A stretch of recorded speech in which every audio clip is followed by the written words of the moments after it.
Welcome to కిచిలుపల్లి అండి. జగ్గనపేట నుండి తాటిపాక నుండి మా ఊరు వచ్చి చించినాడ బ్రిడ్జి అంటారండి దీన్ని. ఇక్కడ వెహికల్స్ ఏమీ అలౌ చేయట్లేదు. కారణం ఏంటంటే బ్రిడ్జి మరమ్మతులు చేస్తున్నారనమాట. ఎవరైనా వస్తే అదిగో గోదావరి గంటగా పట్లు ఉన్నా చూడండి, పంటల మీద రావాలి, చాలా టైం పట్టేస్తుంది.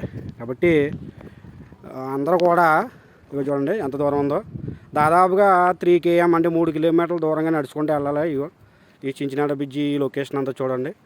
ఈ రేవు ఆ రేవు అవతల ఆటో దించేస్తే ఈ రేవు అవతలకి నడుచుకుంటూ వచ్చి మళ్ళీ ఇలా వచ్చి ఓ 3 km నడిచిన తర్వాత పక్కకి వెళ్ళి ఆటో ఎక్కాలండి. ఇన్ని కష్టాలు పడుతున్నారండి కోనసీమ ప్రజలు. కాబట్టి ఇటు వచ్చే వాళ్ళు అంతా కూడా మీరు దారి మళ్ళించుకుని సిద్ధాంతం మీద నుంచి వెళ్తే చాలా బాగుంటుందని మా కిచులు పనుల యొక్క యూట్యూబ్ సబ్స్క్రైబర్స్ ఎంతమంది అయితే ఉన్నారో వాళ్ళందరూ కూడా తెలుసుకోవాలని నా హృదయపూర్వకంగా కోరుచున్నాను.